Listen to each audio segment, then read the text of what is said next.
Good morning, Colt. Good morning, Allison. Welcome. Um, Thank you. Good morning, Colt. Oh, Good morning, Allison. and there's the echo. Excellent. Thank you, StreamYard. For those wondering, StreamYard continue. I did a live stream yesterday with Stu from Universal Toy Collector. It was a Star Wars thing, and Hmm. it took 15 minutes. I was technically late because StreamYard was a jerk for 15 minutes. So That's frustrating. We did a yeah, we recorded. We didn't. It wasn't a live stream. It was just a recording for He-Man.org, where it was like yeah, our movie breakdown with all the spoilers and everything, And we kept dropping like it just the connection was awful across everybody, even though Wi-Fi for everybody was fine, yeah. but it kept dropping people. It kept freezing. It was a mess. It's going to be a My chore to edit that thing together. StreamYard, I have found.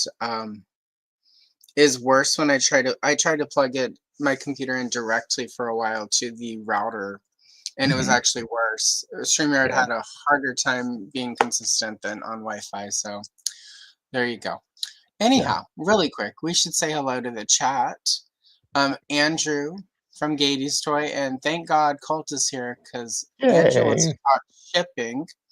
Okay. And I'm going to assume we know what ship he wants to talk about. I think I know what exactly he wants to talk about. I have a pretty clear indication that he's talking about Tila and Andra. No, just kidding. Yes. Well, I mean, that's what we all talk about. Yeah, right. Exactly. And Kenzo is here of Kenzo's Creations. Hi, Kenzo. And Kenzo is a channel member, so we need to welcome my channel member accurately. Bring out the off! Bring out the off! Bring out the off! And enough champagne to fill the Nile. Thank you, as always, to Gal Gadot for the performance of your career. Good morning, Raya Black. Lovely to see you. Welcome. We're happy to see you. Mint with Card is here. Oh, and Mint is also a channel member, so let's Bring out the properly off! welcome. Bring out the off! Bring out the off! And enough champagne to fill the Nile. All right. I don't have that many members, so good That's morning, awesome. Nana Recipe. Welcome. Lovely to see you. And then Nolan is here, so we are ToyTube official. Thank you, Nolan. Thank you to the channel members. Very Um, cool. it helps. Like you help me pay for StreamYard, so it's less bitter every month. And on that note, so we're gonna color obviously some Masters of the Universe, and this is the new Retro Power book that came out last month. Colt has I've been saving it since as soon excellent. as it was. I knew at some point I'd be Yeah. joining your show, and I knew that we could color out of this. Well, It's we cool. tried to line up like in February, I think, and it just didn't quite line up. And then Yeah. I was like, "Wow, the movie is coming," so we'll chat after. I went and saw it yesterday, so Awesome. we'll still keep it mostly spoiler neutral to the chat for anyone who hasn't seen it. Sure. Um, but we might also slip up, and to that I apologize. We're gonna do our best though, but and from this I actually picked Clawful and Man at Arms because I've only colored one Clawful, and as a kid he was my favorite. So I thought Clawful would be good. Let me adjust this camera a little bit. Get more of the page in there. That's the only difference between a book and an actual page I've printed is, here we go, should work. Excellent. All right, so here we go.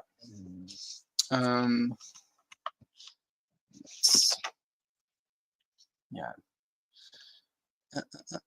And what are you going to color today, Colt? So I was initially going to color this one of He-Man and Tila and Orko, but I realized that that's the exact same one I colored the last time I was on your show. So Right. instead, there's a cool one in here of He-Man punching Merman Oh, that's a good one. that I was going to color. I'm just trying to find it Yeah. now. There it is. Yeah. So Excellent. That's my Yeah. It's even got the sound one. effects. Yeah. Pow. Clawful is Andrew's firstborn's middle name. That makes sense. Like, Very cool. it's a good name. Like, give your kid a powerful name that they can grow into. Speaking of kids, Yeah. I told my son that I wanted to show off the He-Man donuts on screen from the ones from Krispy Kreme, Yeah. but then he's gonna sneak in and steal them because he wanted to eat them. No, perfectly acceptable. Donuts would There we not have go. even waited that long in our house. So Oh, there they I'm gonna are. embiggen you really quick Okay. so Need that to get people can crumbs see. everywhere. Look at that. Whoop. So Oh. there's Skeletor. Whoop. What am I doing? Skeletor, He-Man. But the Oh. He-Man little thing fell He-Man off. fell off. Yeah, there it He's is. like, let me get out of here. There we go. Is he like There's- candy or is he like? Yeah, they're candy. They're candies. So you can eat He-Man, guys. Mhm. You can eat He-Man. You can eat Skeletor.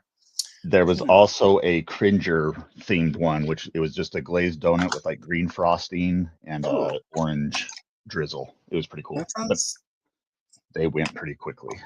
That sounds very delightful. Yeah, and they come in a We don't cool themed movie Master of the Universe box. It was pretty cool. See, we don't have anything cool like here. We do have a lot of. We're a small town now. Yeah, well, that's how we are. We don't actually have a Krispy Kreme here. The closest one to us was 3 hours away, and so. Oh my god! Yeah, thankfully, my brother lives in that town, so he got some for me. Okay. See, I think our nice. closest one is about that. That's really nice. My brother is in Texas, so that would be impossible. But yeah, no, it's been really cool. Like I'm, like I think we're all a little bummed that the movie isn't doing better financially, but it's been a really fun couple of weeks just with all the content, from the actors coming out, and then all of the toys and all of the tie-ins. Like, it's one of those things where, like, I think people need to understand that after the juggernaut in the 80s that was Masters of the Universe, right, it quickly became more of a niche IP. no. And so I think it was always going to be kind of this uphill battle for the movie to be successful. And what's promising about that is I think the people making the movie understand that, because like and this is the journalist side of me, so I apologize. But earlier today, one of the Amazon guys was talking about it. This is from a Variety article. And it says, in a statement, Amazon MGM's domestic distribution chief, Kevin Wilson, repeated a similar sentiment about the using a different barometer for success than rivals. Right. Tonight, the entire cast and filmmaking team have delivered something truly special, and this opening is exactly the kind of critical first moment that validates our holistic distribution strategy, building awareness and engagement that will carry well beyond the theatrical window. Right. Well, and I think it's also important that we don't live in box office rules all anymore with the way content works. Exactly. And it's worth noting it's an Amazon co-production. Yes. So streaming is going to be huge. At some point, it's going to be on Prime. And my guess is it'll be on Prime in time for when kids go back to school.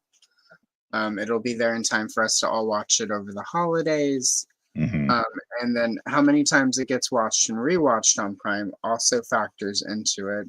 It also hasn't gone global. And I saw somebody like making a comment like, oh, well, like there may be a huge fandom in Germany and Italy and Brazil, and listed all of the countries where Motu still has a significant footprint. Right. And they were like, but those aren't really big markets. And it's like, it doesn't matter if it's that big. It might mean they a still smaller, contribute. Yeah, it might be a smaller, a sequel might have a smaller budget.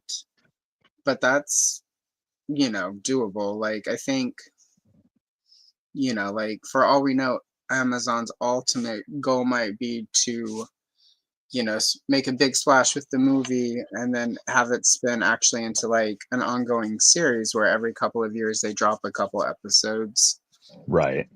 Like, we don't understand, the streaming is still a very mysterious, what their metrics are, what decides what is big and what isn't,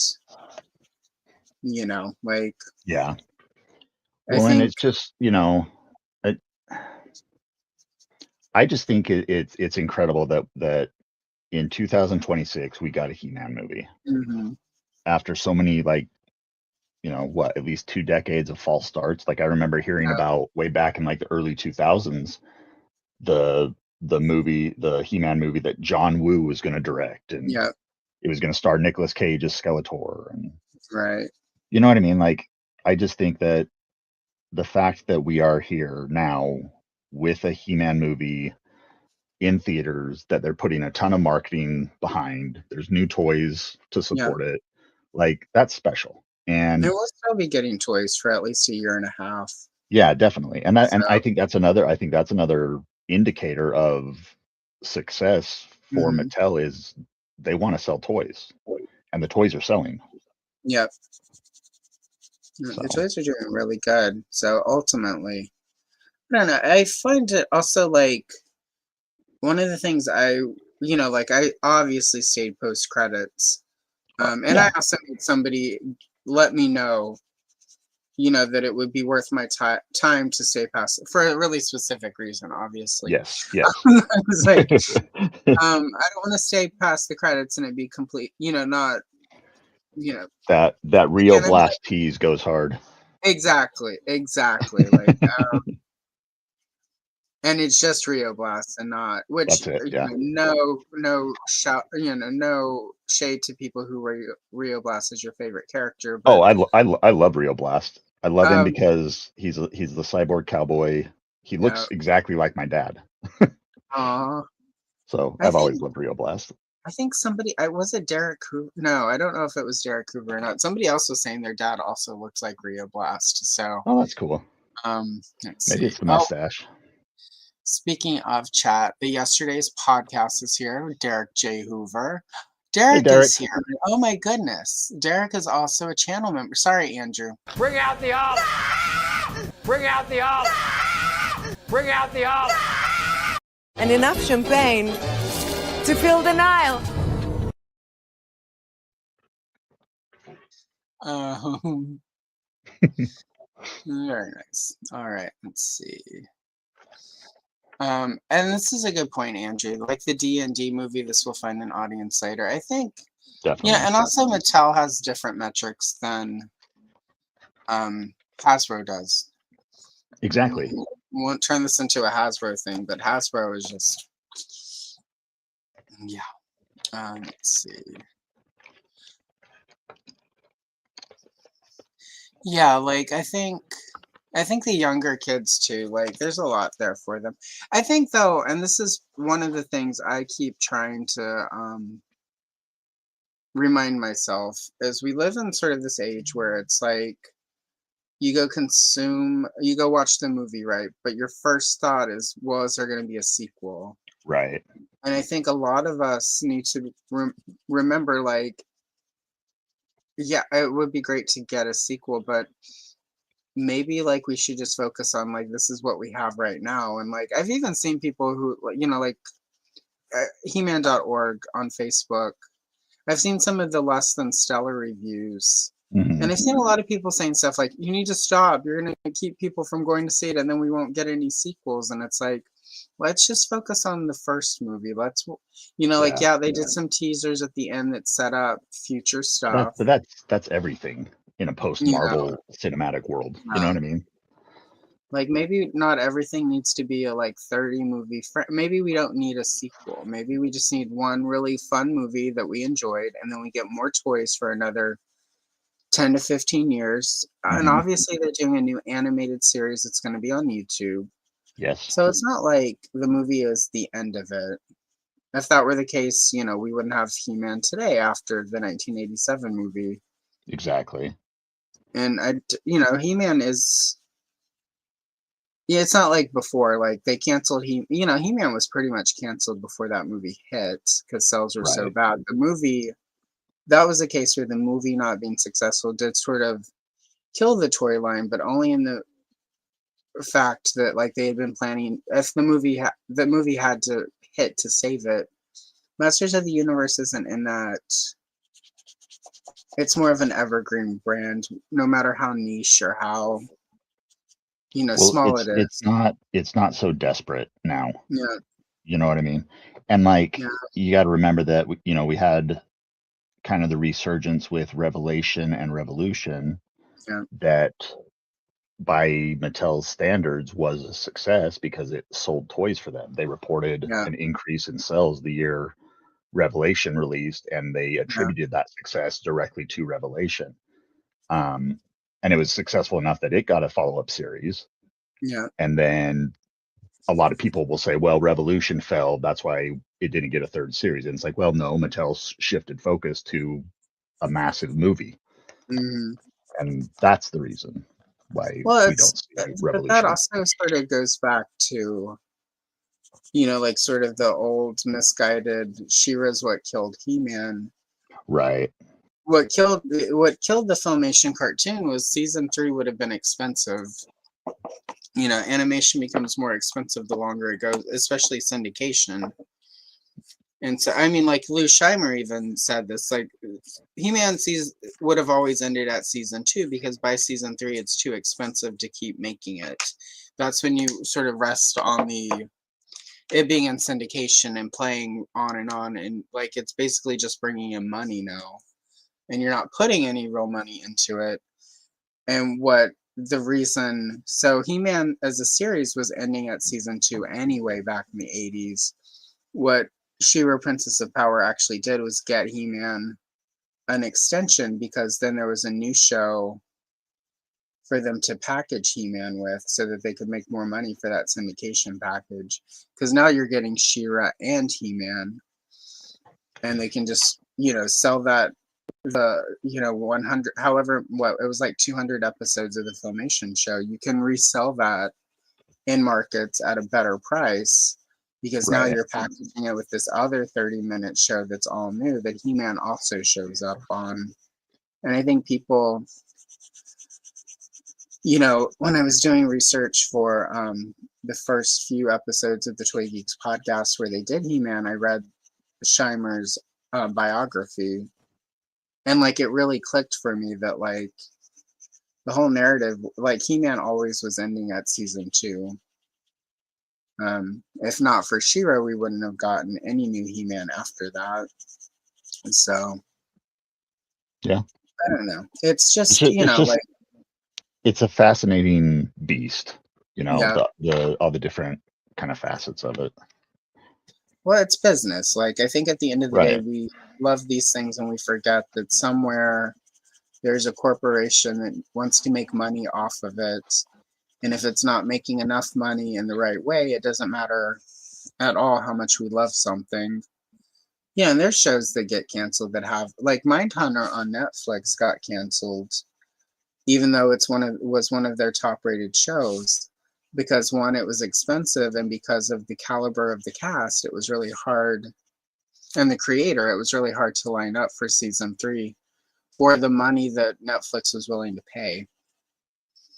So it's just, again, it's like it's all corporations. No matter how much we love He-Man, whether or not we continue to get He-Man is dictated by whether or not a company thinks they're going to make money that is good for them. Exactly. So, it's a difficult thing to accept that even the things we love are dictated by money, but we do sort of have to remind ourselves that and be grateful for the good things we do get, because something is better than nothing. So anyway, that's my philosophy of the day. I love it. Hello, giraffe. Or no, wait, giraffe. I can't do it. I can't do it. Sorry. That those days are well over. Let's see. Let's see. Oh, all right, Derek Hoover. Okay, they're just chatting. I just want to make sure we don't miss anyone or anything. Nice. So yeah, I don't know. So obviously you liked the movie. You've been 4 Yes. times now.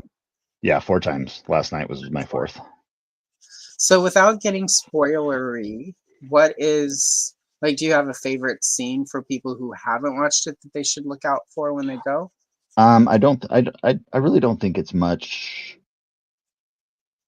Much of a spoiler, but because and this is something that I posted about online. But like seeing the He-Man transformation Hmm. on screen in such a magnificent way that a massive multi-million-dollar blockbuster can achieve Right. is pretty rad. Like it's hard. I'd imagine that you'd have to be a pretty jaded person to not be grinning like an idiot during those moments, It was really fun. Like Yeah. that was sort of. I think that was the first time. There are a couple moments that, for very sentimental reasons, made me tear up a little. Yes. And it's that like 100%. full face smile tear up. And I will Right. say that the transformation was when the first time it had happened in the movie. And then once the movie pushed those buttons, then after that it happened a lot more. Just because like Yeah. at that point you're fully submerged in it. Yeah. And and there's like some, I won't go into details because of spoilers, but there are moments Yeah. that are genuinely poignant, and emotional and satisfying that, I've seen it 4 times now and I still get a little weepy at certain scenes because of Well, what's being discussed, It's powerful, and that's what He-Man is for me. It's something that I am able to learn from and be inspired by because he's my hero, yeah. Well, yeah. I mean, it's interesting to like for me, like one of the sort of things with the movie was like um I think we've talked about, like my preferred He-Man is wave 1, wave 2 mini comics, sort of the darker, Sure. more more, and but also I'm a little bit older. And that was, we didn't get Filmation in my market until like 1984. Hmm. So like, and like say Evelyn wasn't in the mini comics, so like I had an entire backstory I created for Evelyn where she was part of like this coven of witches and they wanted Grayskull for themselves. She wasn't actually one of Skeletor's evil until I started watching the cartoon, and then all of a sudden I'm like, oh, she is one of Skeletor's people. But before that, she was just her own thing. I And also had a that would have been sorry. cool. I was just Yeah. gonna say that's a cool idea, kind of like another kind of bad guy faction to Yeah, contribute in. her mom was like the queen of the coven and had been lost trying to get the powers of Grayskull. So part of her trying to get into Grayskull was to find what happened to her mom. And of course, Tila had more because the warrior women / warrior goddesses were an entire. Tila was like the champion of the warrior god. It was a little Wonder Woman-esque, Yeah. but so I had and Filmation definitely sort of stripped it all down and made it different. So it was kind of just, it wasn't like I had imagined. So it wasn't as like, but what I will say is what I liked about the movie was like it sort of had moments where it felt very like wave 1. It felt a sort of darker and heavier in some places. Hmm. And then in other places it felt very Filmation, like I don't know. For me, it just worked, and I know there are some people who have said like sort of the self-referential humor of it all is. I'm like, have you not watched Filmation? Like literally, Yeah. Well, and it's one of those things where like the brand is so associated with kind of those cheesier yeah, moments because of all the memes and stuff that exist yeah, that the way they address it and acknowledge it in the movie, I think is actually pretty charming, and kind of, it's this feeling of it never felt condescending to me as a fan, Yeah, and it never felt condescending to the world of right. He-Man as it exists. It's like, no, this is a part of it, and we're going full steam ahead with it, kind of a vibe. And I like that. I enjoyed that. All right, let's see really quick. Derek says, non-spoiler scene that was Henry, his child's favorite, was cutting to Cringer and Beastman biting one another. That was See, great. and again, I think that's really important. Like a lot of the people, like Kenny took his son, and his son does not normally care much for Motu because that's dad stuff. Right. But Kenny said that when they left, that his son had had a good time and said it was a pretty good movie. So Yeah, and that was kind of the experience with my kids. They're both teenagers now, right, and the younger one is definitely kind of into He-Man a little bit more. The older yeah, one definitely isn't. But right, they both enjoyed the movie, and especially my older one, like, he was laughing throughout the movie, and as we were going home, he was saying that it was a good movie and he enjoyed it, and he's like, and I'm not even a He-Man fan, right. so I think it does have that appeal to a broader audience, and I think that's also one of the goals of the movie, Oh because yeah, it it has to has to. reach other people. Yeah, and I think it has a pretty good, especially once it hits Amazon and people start watching it. That would have never gone to a theater, no matter how big of a blockbuster it was. Yeah, I think that's, like I think this will seed He-Man for another 15 to 20 years, I think which so. is all at the end of the day Mattel needs. I think it's also, this is way more of sort of my media analysis from a little bit of film school. I think what is important, I keep hearing people saying, oh, well, they're trying to barbify He-Man, and I don't necessarily agree with that. To make the Barbie movie work, they didn't do a straight up adaptation. Went very campy with it, and then sort of shifted the tone eventually, where it becomes, sort of social commentary. Yes. Yeah. And I've seen people like, oh, barbification of it or whatever. But I think one to that, I'm going to say there are too many people with opinions on the internet who have no media literacy and don't know what they're talking about. Um, and they may have very big channels and be complete clowns, but that doesn't make a difference, right? It's just people watch and will click and what have you. Right. But what I've also noticed is some people don't understand sarcasm or satire, and it's like they get it all sort of mixed up.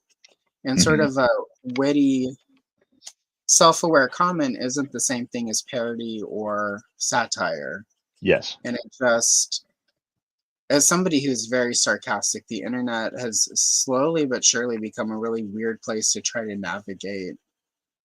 Because like people will take a sarcastic comment at face value, and it's like, no, like that's why we have the ellipsis. Stop making fun of Gen X using our ellipses. That's what it's there for, That's to right. denote sarcasm. Exactly. Like the M dash is part of sarcasm, or like aside. Like it's weird to me though that all these people who don't have any sort of media literacy are suddenly like trying to break down things, and it's just like that's Well, not at all correct.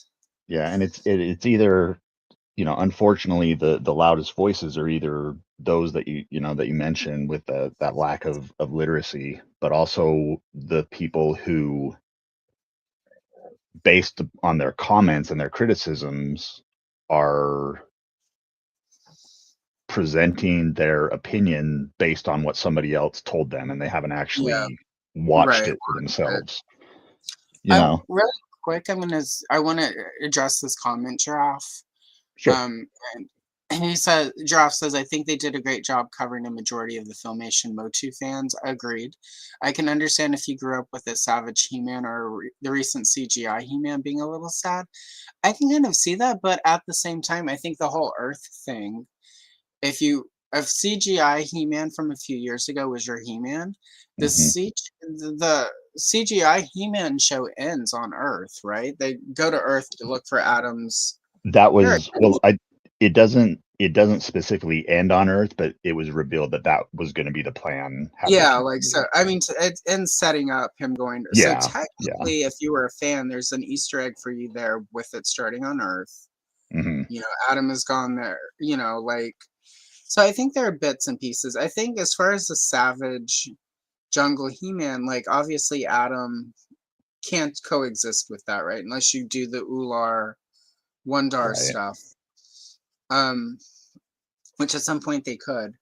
But I think for me, what I will say is, as a fan, more of a fan of that, like the design of Spikewar, 100% is way more Jungle Savage Conan, like Hmm. you know, like you know, no offense to the fans of Spikewar, but even as a kid, I thought he looked kind of goofy. You know, I can appreciate the design, but he's kind of dorky looking, and like this movie Spikewar is really cool. And Um, I think another good example of that is how they designed Beastman for the yeah, movie. You know, he is very. I really like how he has kind of that mini comics vibe to him, where he's got yeah, the kind of short, stubby legs, but the really long upper torso. yeah. You know, and I dug like it.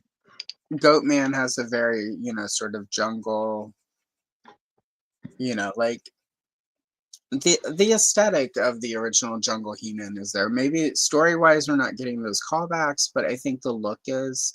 There was sort of um unless I misread it, there was no indication of like the Keldor situation that I saw. No, Like I no, could be there's wrong. nope. There's none of that And I, in the you know, like movie. I've only seen it once, and like some of it was just the wow of like, oh my god, and it, you know, stuff happens pretty fast. So I Sure, and wasn't it fully and sure.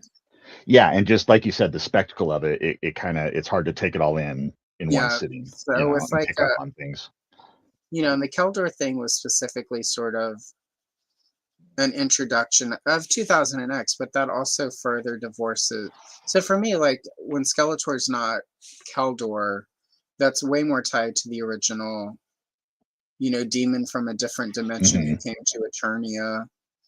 And I felt like as much as I despise Jared Leto for valid reasons, I have to give him props for like doing a pretty good job with Skeletor. Like, Yeah, I mean, he kind of stole the show, if we're being you honest. kind of did.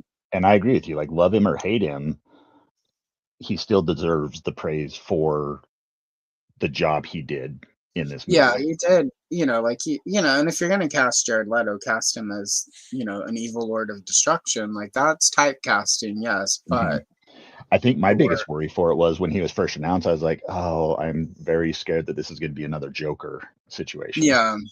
you Oh know? God, And I'm very yeah. happy that it wasn't. I think they let him get away with that Joker situation. Well, one, I mean, there's no way he designed that costume for the Joker. That Right. was, Right. That's not on him. and so I think he just leaned into that weird design. But you know, Leto is. I'm not. Let's not go into it. Sure. And since I'm at no point going to go to his Colt Island for the music fest, I'm I gonna have will to worry say about. one quick thing about Leto is that I was impressed with how long we went, you know, learning about the production of Masters of the Universe before we got a little taste of Leto being Leto, Yeah, with that whole thing about him smearing blood on his face to make it right. scary. I was like, oh, there it is. And also We the almost way made it. We Alice, were so close. yeah, almost. Well, but I think the way Allison Brie presented that as well was very, you know, it was presented in a way where it's like, yeah, Allison Brie got it. She Yeah. was like, oh Yeah. my She's like, god, yeah. you had She to do said it without saying something it. exactly. So, But you know, I think you know, listening to there was a Geek Dad Life episode about a week ago, I think. yeah, With he had Dan Larson and Val Staples on as guests, and they were specifically talking about yeah, the 2000X toy line. yeah. Um, That was Toy Geeks. So, Okay, yeah. Yeah. But That's the one I what? work for. Okay, cool. So you already know what I'm talking about. Yeah. But please stop. But I Is really what liked what Val had to say, you know, about the marketing for this movie. He said something along the lines of that, like whoever Mattel hired to market this movie, Mm, they've done it exactly right. Like they couldn't have yeah. done anything better, you know. Yeah. And it's like, and then Val said, you know, he's like, I hope it pays off for them because Yeah. they did everything right. Yeah. And it's the same I with think like, that's true. yeah. And I'm gonna say, you know, like one of my critiques over the years of the 1987 movie was when we left that theater and we went to the toy store. The There's only nothing. movie figures was like Weldor, not Karg, the Blade lizard, Blade, and then the and lizard, Sarad. Yeah. Sarod. There we go. Those were the only figures, and like, you know, like no offense to the actor who plays Blade, he's a really nice guy. But Blade was kind of a boring character. Like Weldor was fine, and Sarada was cool, but it's just like, where was the He-Man? Where was the Tila? Where was the Evil Lyn? Like, I feel like, you know, people complain, oh, the costumes in that original movie weren't right. But I think if we had had action figures of them, it would have been way less of a concern because we would have gone to the toy store, gotten a new Tila, gotten a new Evil Lyn, gotten a new He-Man that looked just like the movie. Definitely. And I felt like I've always thought that's one of the ways that you know, sort of Mattel flubbed that original release, and I am going to say they've completely not flubbed it this time. And like, you know, there's the core line, there's Origins, there's Chronicles. Like, we have He-Man in every line that they do in his movie costume. So I think, cool. yeah, I have not technically, I have the core one, but I got that set because I wanted the Goat Man. Yeah. For whatever. It is worth noting that the He-Man and the Skeletor that come in that 4-pack are different than the carded figures. Yeah, I've It's heard kind of that interesting. that's the case. But with the price of them, I've also sort of noted that the core He-Man sort of scales with a lot of toy lines. And that's once you remove the skirt, it's a pretty generic body. So I think I'm going to end up getting a bunch of core He-Man and Skeletors to custom for various things. Well, and I also imagine that Mattel has plans to use the core line for other versions of these characters outside of the movie. You know what I mean? I would assume. Yeah, I would expect that next year. You know, because they're not going to make movie toys next year, no matter how big the movie was, right? Yeah, You've got like whatever on to the next thing. But whatever the core line is next year, they can reuse that. They could reuse that body to make a classic 1982 styled He-Man. Mm-hmm. You know, so there are a lot of opportunities with it. So again, I think I will say from Mattel, they've learned their lesson from the original movie as far as the toy lines go. You know, where it's like there's products, it was available before the movie, it's available after the movie. And, you know, no matter what, be it Masterverse, well, it's Chronicles now, but like, you know, that scale, cheap, inexpensive, family-friendly line or Origins, like you're covered. So, you know, they definitely I think they definitely understand who's buying Masters of the Universe right now. Yeah, definitely. I think we're in good hands for a while. Oh yeah. I think we'll get, you know, and they even said, like, somebody asked about sort of that, well, there's not a lot of like this or that this year, and they were like, well, you know, with the movie we're sort of pausing, you know, like there are more waves of Thundercats right now because of the movie. Right. You know, so next year I'm gonna assume we'll see more Transformers and more Thundercats crossovers and you know, that's not even going into, are they gonna have toys for this new for the new animated The new series. anime. Yeah, because even though some of the costumes are the same, that doesn't mean, if kids are watching it, you need to have it. And this is an excellent point. I love this one, Giraffe. I can't believe we're 6+ years of Motu and toy stores. If it shut down tomorrow, we've had it really good. And it's really true. Like, well, and even my, like up here, we don't have Kroger's. We have Fred Meyer. And they have, all Fred Meyers are set up like a department store used to be. And there's, the toy aisles have gotten smaller and smaller since I've lived up here. But even they had a small end cap of the core figures. That's cool.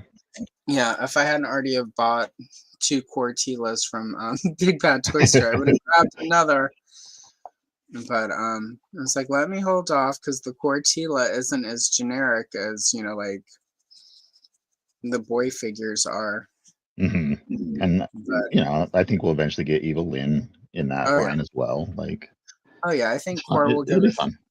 Evil Lynn, and I'm just excited for that Susie action figure when she drops. That's gonna be wild.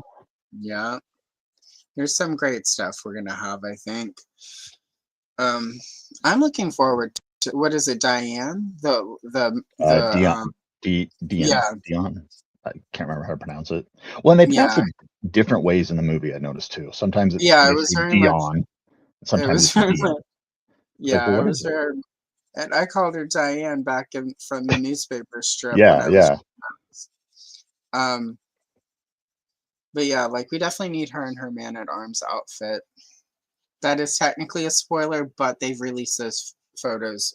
Yeah, officially, those photos are out there. We don't have the contact, and I kind of want. That's what I'm excited for, is the kind of the classic costumed versions of these characters. Yeah, it'll be really cool. So, which yes, a lot of people have complained about Tila's pants, but we do get some good Tila Phi action in this movie. So it's just so Derek has confirmed his dad did look like Rio Blast, so much that his son says, "Dad, he looks like Grandpa Joe." Aw. Love that. And the actress who plays her was Gal Gadot's stunt double in Wonder Woman. Huh. Oh, that's interesting. And enough champagne to fill Eternos. There we go. He-Man, no. Right. Adam, no.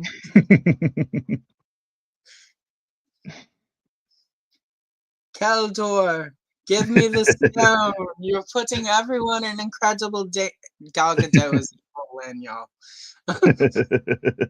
Skeletor, give me the stone. Oh my gosh, poor Gal. Going back to the marketing, I do think it's really special that they really leaned into the 2 leads of this movie with Nicholas Galitzine and Camila Mendes. Yeah. I think I like that they're kind of the face of the marketing push.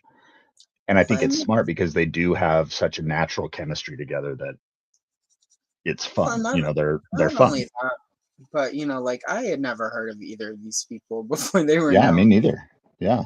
But they both have really significant fan bases, of the youths, if you will. And that's what I've seen a lot of, is a lot of people coming into this movie because they're Nicholas Galitzine fans, and it's like, I'm here to see him, and I'm learning how cool Masters of the Universe is because of it. So I think, again, we live in an age where box office, there are a lot of movies that made a lot of money at box office but aren't worth a sequel and have just disappeared for, you forget they're even there.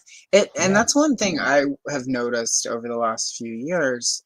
Outside of horror movies, no matter how much money a movie makes, like, it's not going to get a sequel unless it has to be obscenely.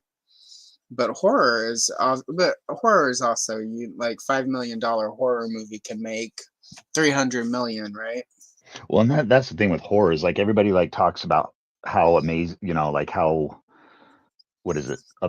Backrooms and Obsession are outpacing Right. Masters of the Universe. And it's like, but that's kind of how horror has always been. It's always been Right. small budgets, new Yeah. filmmakers doing cool stuff. Like that's nothing new. Yeah. Yeah, exactly. Like that's just Friday the That's horror. 13th, Yeah, Halloween. Like exactly. it cost less than $1 million for the first Friday the 13th movie. It made like at the time in 1980, it made like $30 million off of like I want to say 300,000 maybe. Hmm. It was a very cheap movie for them to, and Paramount didn't fund it. It was privately funded as an independent. They did the negative pickup.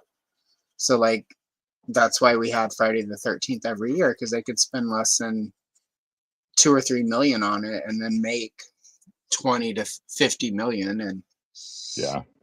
I don't think, like that's, and the back rooms, like it's not like they spent that much money on that movie. No, not at all.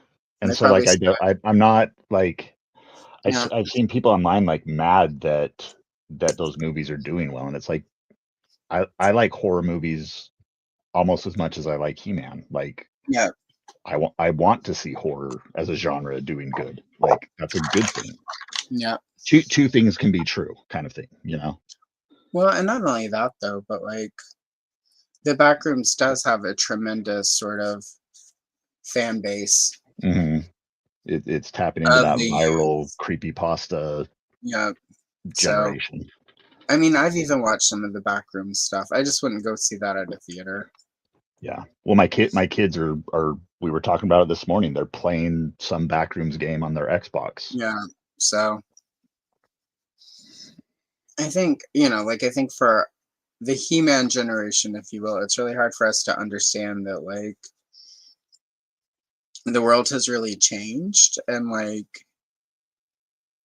you know, Hmm. it Well, just doesn't work and right. not only that, that like, we've been fans of this IP for 40 plus years, right? Yeah. We've been through all of these ups and downs and, you know, disappointments and stuff like that, and we're still coming back for more. Like the success of the movie isn't going to change how I feel about this brand and Well, these and the characters. I success would of the I movie, Yeah, I hope it does well, obviously, but like if it doesn't, I'm still in love with this brand. right? So I'm fine. I got a good I think movie. I think that's part of the, just sort of how fandoms interact, though. Like, if the movie doesn't do well, it must mean I'm a bad person, is almost what it Right. feels like. Just, it's Well, that and you've weird got thing people where, out there that like get mad at you for saying that you liked the movie, and it's like, well, it's a flop, and the real fans hate it, and it's like, it's okay, like, there's no if you such don't thing like as a it, you don't real, like it. Yeah, you're like that's such a either a stupid fan or thing. you aren't. There's no such thing as a fake fan. Hmm. It's like, I run into it all the time with Star Wars. Like, if you like Yeah, the new stuff, you're not a real Star Wars fan. And also, there are people who will be like, if you don't like every Star Wars thing made, you're not a real fan. And it's like, sure. Yeah, it goes both ways for sure. it's just like, that's not how it works. Like, you're either a fan or you're not. You can be a fan of it, not a fan of a certain element. That's totally okay. But that doesn't mean you're any better of a fan. You're not a better fan of something because you like everything. Hmm. I'm not a better fan because I know Goatman's entire back history. It doesn't make you a bad fan that you don't know anything about Goatman, right? Right. And I run into that a lot where, like, I will say there have been a few live streams I've been on where somebody is like, I'm the biggest He-Man fan ever, and then they mispronounce like Tila or something, and I'm like, well, I'm gonna maybe call you out on that one. Don't sell yourself over, like, I know everything about He-Man, and it's like Tilla, and Right. it's like, I don't know, like, Well, it's that as much as I know about He-Man, yeah, I'm not arrogant enough to think that there aren't the Yukas out there that know yeah, a shit ton more than I do. yeah. I don't know. I find it funny though. It tends to be people doing a live stream trying to get a lot of people to watch their live stream because I know Sure. everything. I'm the expert. And I don't know, like it's funny, like sort of the commodification of trivial knowledge about your favorite stuff. Well, yeah, you have to like somehow validate how much of a fan you are based Yeah. on what you And know. if somebody else doesn't know all of it, they're terrible. And it's like, Hmm. that's so weird to me. That's the one thing I don't miss about the He-Man.org forums. Yeah. I keep seeing it happen on the Facebook group, and I'm like, this is why I stopped joining groups on Facebook as much. Hmm. There's always that one person in a group, or 7, or in the case of the other day with some dude going off, where it's like him and his 5 puppet accounts arguing with people. Yeah. And I'm sure you know exactly which one I'm talking about. Yep. It's like, sir, I can tell that you, 1, probably haven't even seen the movie, and 2, like your 3 puppet accounts arguing in your favor. It's very transparent. It's very. And then all the people falling for it, and just like, you guys, like. Yeah. Just don't be dumb. And then like, then you've got like kind of the subset of people that take every comment made by, rage bait channels as the ultimate gospel. Right. And you see people like complaining about, how an actress used the phrase toxic masculinity Right. in one instance. And suddenly like that's evidence that this movie hates men. And it's like, if you're that, triggered by a word and you can't think for yourself and make it and come to your own conclusions about what something is, then that says more about you than whatever your message and as is. far as toxic masculinity, what I have found in general is the people who whine when somebody uses the word are the people who are most often victimized by toxic masculinity. So yes, yeah. Pop off, king. Have a good time. Looks maxing. Like, I mean, it's always, every time I've heard some guy complain about the phrase, they clearly don't understand what it, because that started in sort of male activism spaces of trying to like, men's mental health and stuff. And of course, the internet takes something and it's often derided by people who are looks maxing as they pound their face with hammers and do substances so they can look good for other men. Right. Anyway, right. You got to keep up those appearances. Yeah, right. Yeah, I don't know.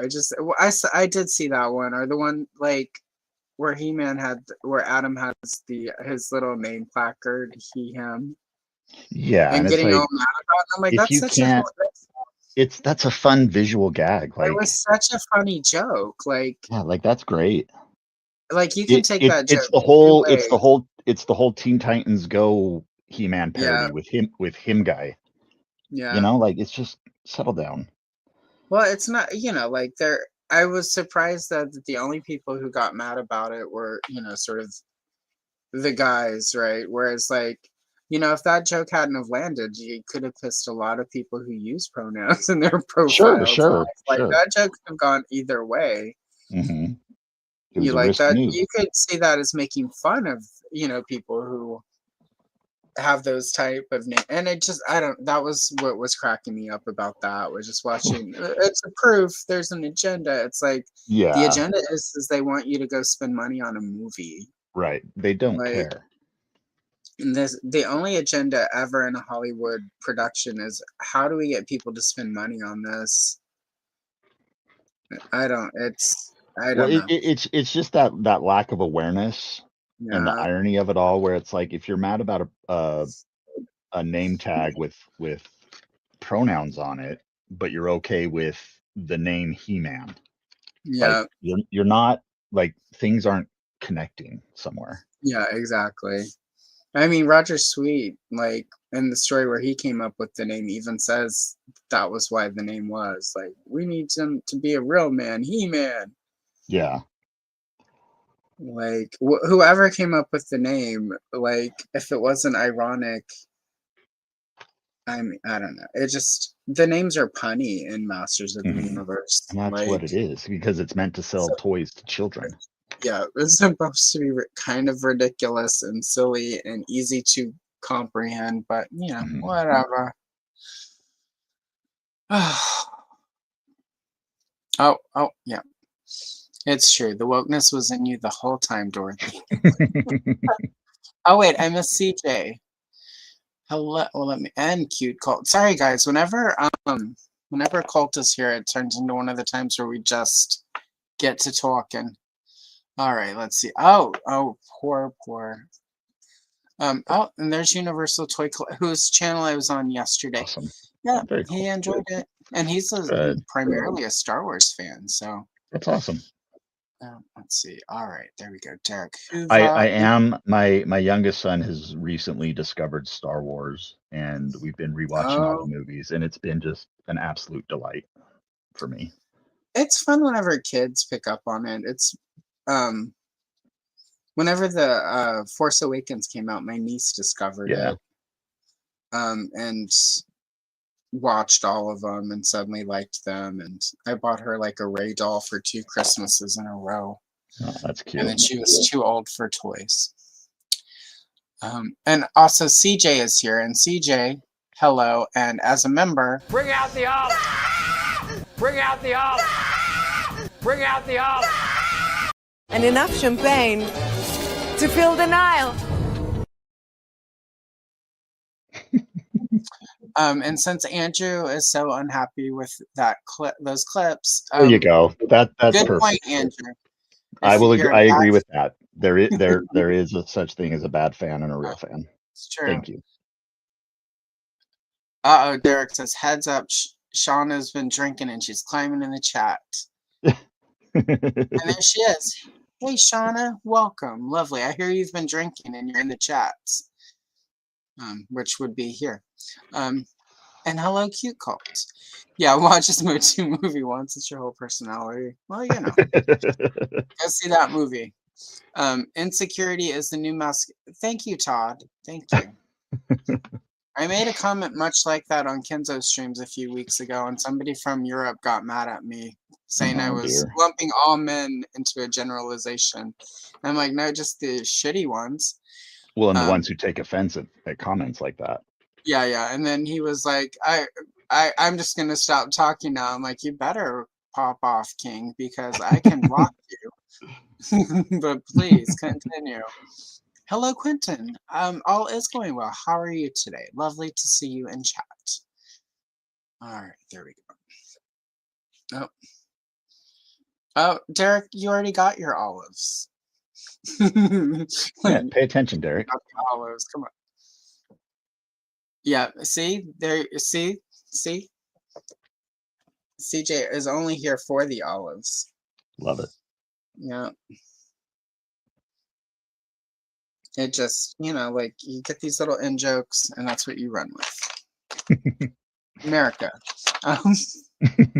Well, for anyone wondering what happened was it's obviously a clip from Maury, and I think it was Cobb Web Collector who sent it to me, because we send each other as you do on Instagram. You send everyone's reels.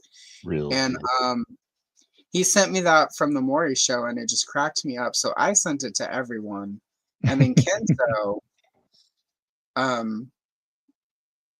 of Kenzo's Creations, I sent it to him. And then the next time he went to the grocery store, he took a picture of himself with a jar of olives and sent it to with him fake crying. And then after that, we started doing memes, and it turned into a thing.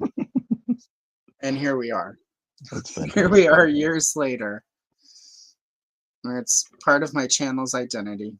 Like, if you become a member, the first members only thing you get access to is a short of me coloring an olive set to that sound. So love it. I know what the people want when they pay for this channel. That's the premium olives. Stuff.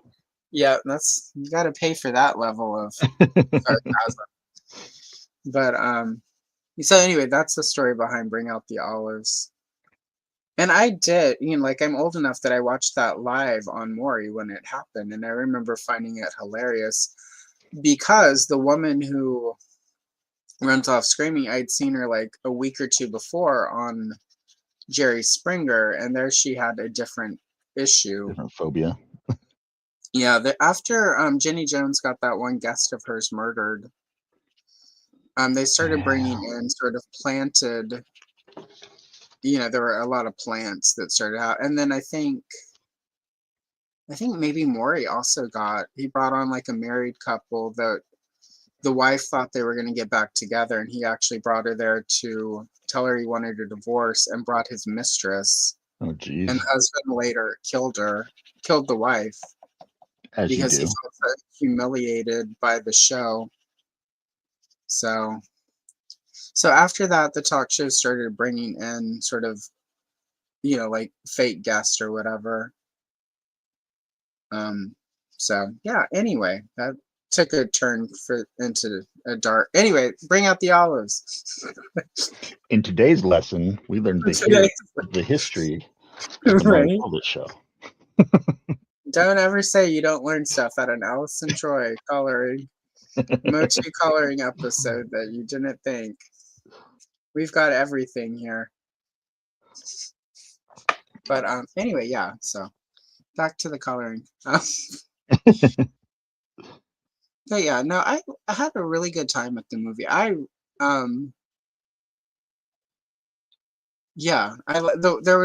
There were a couple post-credit scenes. There's one that definitely sets up sort of a return that I feel like is very similar to the post-credit scenes of the original Motu movie. Yes. And I think it was pretty much expected to see something like that. Yeah, like it made sense, right? I will say that the second credit scene, I expected them to hint at that, in some way. I expected some dialogue. I did not expect for them to lean as hard into it as they do. I was expecting that was a wonderful surprise. that was what I had asked people about, was like whether or not I was expecting we would get a similar sort of vibe to what Revolution gave us at the end. Yeah. Like with the particular version of the character. Yes. Yeah. And I was my sort of in that case, the tears that I got was because That's they awesome. didn't. Because we can't get too detailed because we're trying to be a little spoiler free. But I'm not particularly a fan of that concept, of that version. Yeah. Yeah, it got a little dark in my opinion, and it felt like we need to make this tough. Yeah. Well, that was kind of how that entire comic run was. Yeah, exactly. Which I really enjoy those comics for what they are. But yeah, it definitely leans into some the good stuff there, dark, but edgy stuff. Yeah, that comic series kind of lost me when it opened with them spearing Flutterina to death. I was like, yeah, no, I'm out. I read some of the later stuff. Once they started universe hopping, and even though I feel like as dark as the anti-Eternia He-Man became in that series, like I felt like they did a much better job of balancing that. But and that was what I was afraid they would do with this movie, was like make it gritty and dark and like Dark Knight, like which apparently that's what a lot of people want from Master of the Universe, is they want it to be the Lord of the Rings epic that they remember from their childhood, that it somehow was never was, because somebody who like had my parents would read to me at night, and one of the books they read was the Lord of the we did not finish it, to be fair. Because I would often fall asleep 2 or 3, because it's not the most engaging book for a 3 or 4-year-old. If you can't stay awake during the Tom Bombadil stuff, then you're not a real fan. You're not a real fan. But I don't know. Yeah, like I don't want that. Like I don't feel like everything needs to be that was what I disliked about the Snyderverse Superman movies, was like Superman shouldn't be dark and gritty, and like Superman should be bright and hopeful. I'm a much bigger fan of the last Superman movie we got because I feel like the tone of that fits Superman. Yeah. Batman, dark and gritty. Batman is the dark and gritty guy. We don't need to do it to Superman too. Yeah, and Superman, it just doesn't. And Superman and Batman as friends don't work if they're both sort of dark and gritty, and like it's like the reason that which one's dynamic works. Which one's gonna cheer the other one up if they're both grumps? Right. Or like, or will does Batman drag Superman down too much? But in the sort of Snyderverse, for me, Superman starts out so bleak and dark that it's more like Batman having to remind him, "You're not like this, Bruce. I mean, you're not like this, Clark, or whatever." Yeah. I'm sorry, I don't like Ben Affleck's acting. So, worst Batman ever. But and yeah, somebody always goes, "But what about George Clooney?" I said what I said. Worst Batman ever. And I've seen Batman and Robin many times. But yeah, so I was glad I like that there are some, again, like Spikor looks like he could be in a much darker movie. Yeah. And so I like the hints of it, but I don't need it to be dark and gritty. Like, I think people do sort of lose sight when they talk about how it was darker and grittier. It's like those original mini comics always ended with the good guy winning. And they seemed dark, but they really weren't. And they often ended on a up note, and everyone departs as friends, like, till we meet again for the next adventure. Like, it wasn't as dark as people want to think it was. It was a little darker, but it wasn't that dark. Yeah. Lou Scheimer had to soften it a lot so that it could get by television. And he still got so much pushback about how violent the cartoon was, and how it was clear a lot of the people watching it weren't actually watching it when they would complain about the violence. Like, like She-Ra couldn't punch anybody, which is why she's always like spinning around and turning her sword into a net or whatever.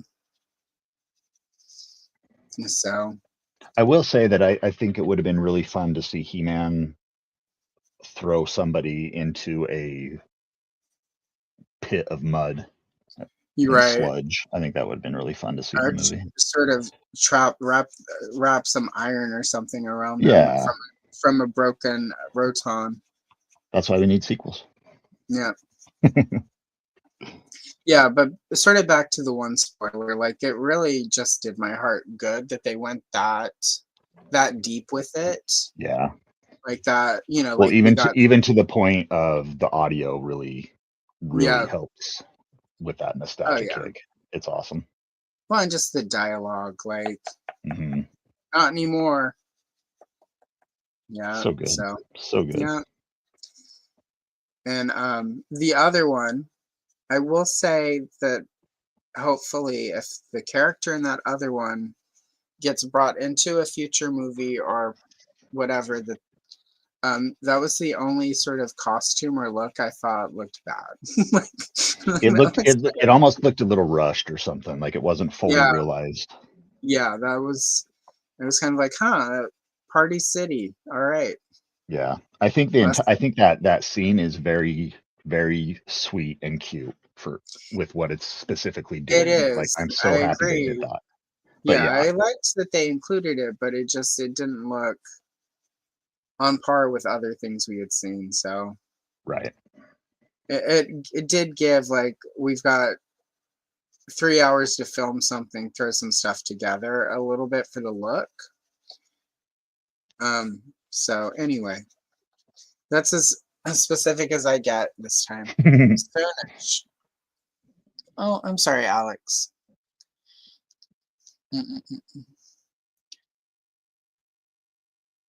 Yeah. Yeah. So. Blue, we can't punch people. Can he roll on the floor? Oh God, yes. All the rolling around. I'm sorry to hear that, Quentin. Hopefully you get to go see it soon and your relative bounces back.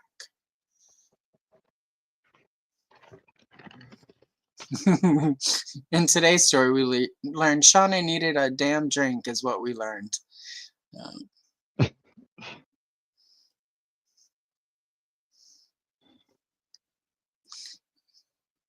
All right. Shauna went to Jerry. Nice. Yeah, exactly. Like, I don't know. Like, I don't have a lot of complaints about the movie in general. I think most of my Um, complaints are nitpicks at best. yeah, You know what I mean? Like, yeah,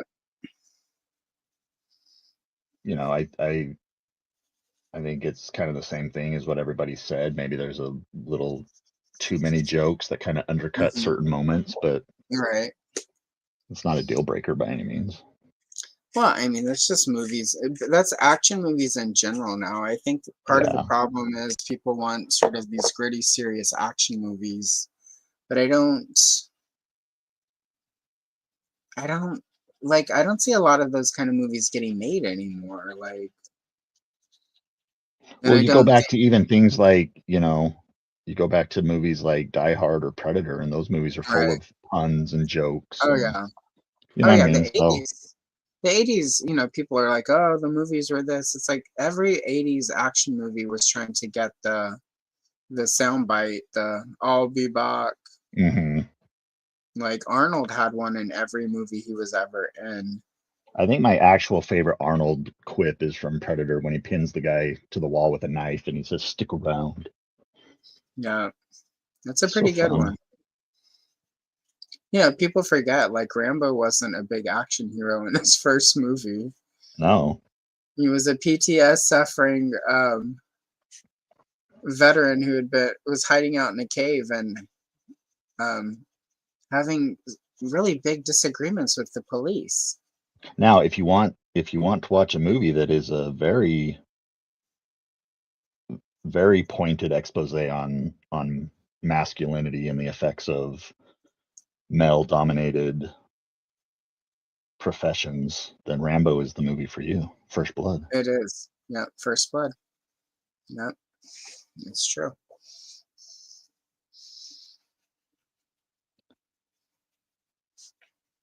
Yeah, that's one of the things like I forgot about as a kid was like, like you think Rambo. Well, you think Rambo, you think, Rambo 3 when he's shooting the Yeah, helicopter with an explosive tipped arrow. yeah, Rambo 2 and Rambo 3, but you're forgetting that First Blood. It's pretty heavy. Well, and it's not what for Ram and when that was released it was called Rambo. It wasn't until they started doing the sequels that suddenly it was Rambo First Blood. Right. Like we It, rented that it's from just, yeah, it's just interesting, the tonal shift in those yeah, movies. it made a lot of money. Sly is an action star. Let's just turn it into a big action movie. hmm I mean, the Rambo First Blood Part 2 is the closest we'll ever get to a 1980s live action A-Team movie Yes. because it pretty much is the plot of an episode of the A-Team. We need you back for one mission and we'll clear your record. Let's Yeah. make up some preposterous action pieces.